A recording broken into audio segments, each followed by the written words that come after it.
Ousmane Sonko nu ñu ko digalee waaw.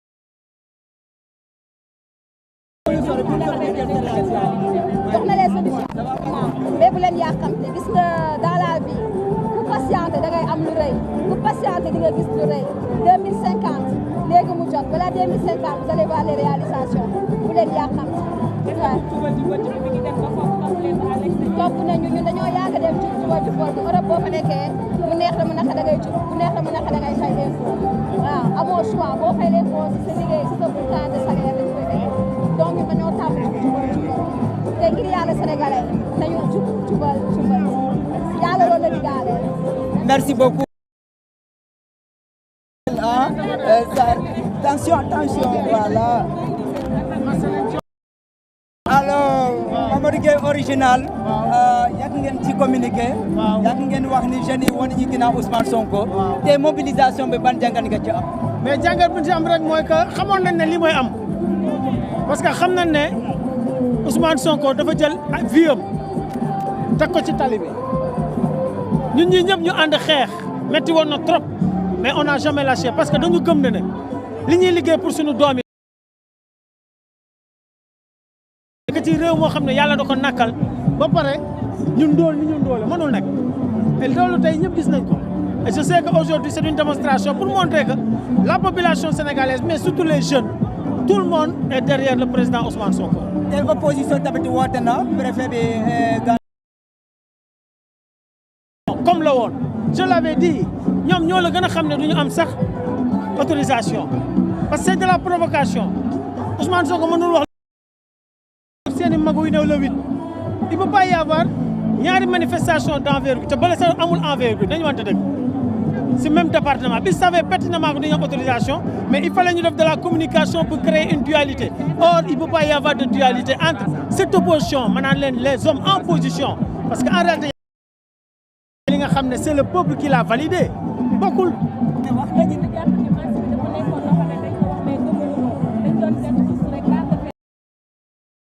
non moom laa la wax c'est pas une opposition mais des hommes en position dañuy xaar Ousmane Sonko wax ñu attaqué ñu wax alors que loolu du politique nee naa leen ku ci bëgg a génn ci opposition da ngay def une opposition smart opposition une opposition intelligente opposition boo xam ne Sénégal dañ ciy jëlee njëriñ mais ñii fi ne en réalité amuñu légitimité peuple bi validé wu leen mais tu te rends compte que ils s'attaquent uniquement à une personne qui est Ousmane Sonko et c'est ça leur erreur.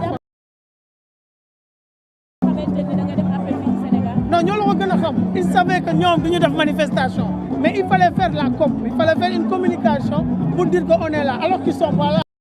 ils n'ont pas le courage de s'afficher et d'appeler leurs militants. mais dañoo ne lu xamante ni ça parle du fonctionnement de l'État dafa war a appliquer. ñoom seen gémmiñ moo toj les Sénégalais ont validé Ousmane Sonko dañ ne Sonko mooy Diomaye Diomaye mooy Sonko c'est ce qu'on a validé Ousmane Sonko et Diomaye parce que ñun ñoo leen jox na leen Ousmane Sonko mooy Diomaye Diomaye mooy Sonko waaw donc loolu la waaw. léegi ñu gis li nga xamante ni mooy dañ koy yéene ci nga xamante ni diggante président Diomaye ak président Ousmane Sonko ñoom chaque jour rek ñu ngi yëpp mooy ñoom ñaar échec. parce que xam nañ ne Ousmane Sonko moo yor carapace bi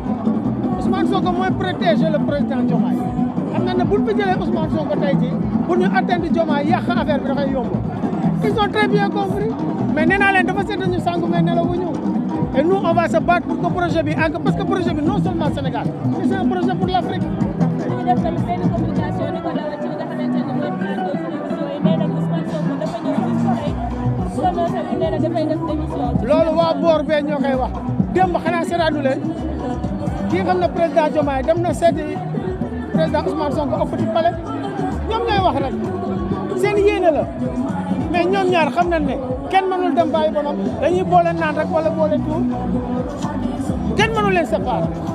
ñu def benn bloc def nañ lu nekk pour déstabiliser nga xamante ni mooy président Ousmane Sonko ak Diomaye mënuñu ci dara ñoom est-ce que seen yi jotuñu noppali. non ñoom ils doivent raser les murs d'autant plus que tey jii ki nga xam ne moo jiite FMI li mu wax démb doy na waar bor bii mosuñu gis bor cachet bi ampleur bu doy nii 14 milliards de dollars ñun du na ay 7 milliards de dollars tey 14 milliards de dollars yoo xam ne tey dette cachet la doy na waar donc ils doivent raser les murs te bàyyi daw bi nag nañ bàyyi daw bi dañu toog assumer seen i responsable parce que ba ñuy laqatu def seen i doxi duuna kenn yëgul nañu assumer rek. ñu gis koo ci laar rek tey Ousmane Sonko dafa bëgg a dictature Ousmane Sonko moom moo tax ñett ya dossier yi bëri na Ousmane Sonko Diomaye génn ni nii yëpp finu loolu lan nga ko gisee. ñii di wax loolu mooy ñi mu arrangé wul je l'ai toujours dit ci émission yi koo leen gis muy yuuxu di wax il est assis sur des cafards te suy bale suy mbóot ak bale Diomaye moo fa dugg koo gis muy tëb tëbi rek xool leen ñii dàq na wax daw na ñoom ñëpp suñ xam nañ bi ñu doon xeex dans l'opposition on savait que il est impossible dans un pays comme le Sénégal qu'on ait des fonctionnaires milliardaires et ça tout le monde le sait on s'est battu corps et âme pour jëlee leen ñoom xam nañ li leen di xaar et en premier chef le président Macky Sall mais tey li ma wax rek muy fii ci Sénégal muy bitim rek il faut que tout le monde toute la population diaspora bu leader yi di génn ñu accompagner leen topp leen parce que loolu moo leen di protéger. historique bi nga xamante ne moom la ñu say ci nga xamante ne mooy le ministre Ousmane Sonko le mémoire bi nga xamante ni ñoo dem tey ñu ngi ñàkk seen bakkan bu ñu gisee lii. xam nga démb pour wane ne fàttali wàcce nañ kaamil ñaanal leen parce que ñoom gënuñu leen ñoom ñuy daanu donc ñun mun fi nekkee tey c'est pour continuer la mission la réussite du projet tey moo ko war a mandargaal ñu xam ne ñoom li ñu def du dem perte et profit parce que ñàkk nañ seen i bakkan ñii laago nañ ñii gaañu nañ donc il faut focus gën a concentrer liggéey ba na déglu les kuluna parce que ce sont des opposants ou des hommes en position milliardaire qui aujourd'hui utilisent même leur presse utilisent même des gens yoo xam ne tey jii ce sont des mercenaires ñu leen di tudde ay chroniqueurs mais ñëpp xam na ne kuy waxal dëgg rek xam nga ne réew mi ñu ngi koy teg ci raay yi situation bi ñu fekk métti na mais on est en train de se battre pour redresser la barre pour l'intérêt général. si eggale dossier yi nga xamante ne ñoo nekk ci biir suuf pour mën a taal dossier boobu gën koo. c'est une obligation. baale waaw mais kenn mënul baale tant que def ñu justice ku nekk xam ci nar bi loo ci am ku nekk xam yow kii moo lay yan nii bu la neexee nga baale ku amul xolu baale nag mais baale c'est pas une obligation pour que plus jamais ça dans ce pays c'est aussi simple que cela. non non ñooñu ala kulli nañ tàlli nañ parce que seen réew a tax jiyaat la jiyaadul nafsul la seen réew lañ doon xeexal ba daana maintenant nag justice bi dafay def liggéeyam ku nekk xam keroog am na bu ma demee woon bu mujj bi ñu doon def campagne stade Amadou Barry am na benn jeune dafa ñëw ne naa ko waxal parce que dañu yàq ay appareils génitaux nekkatul góor xam nga loolu doy na waar ñu bëri ñu ngi souffrir ñu bëri am nañ laa ko mais loolu lii leen mën a defal tey moo ñu def justice.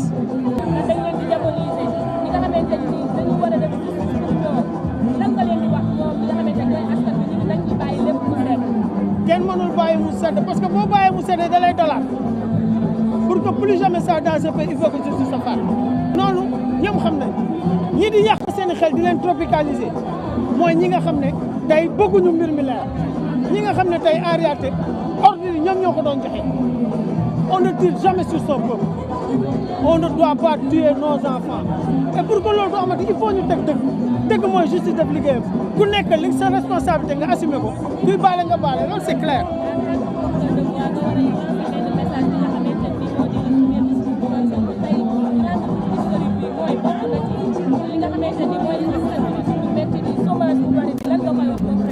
non président Ousmane Sonko est-ce que ñun am nañ luñ ko wax. parce que ba laax bay tàng aussi loxoom da ko ci dugal te génneew ko ba léegi Ousmane ba léegi noppalagul nit ñi doon xeex ba tey noppalagul parce que xamoon nañ li ñuy xaar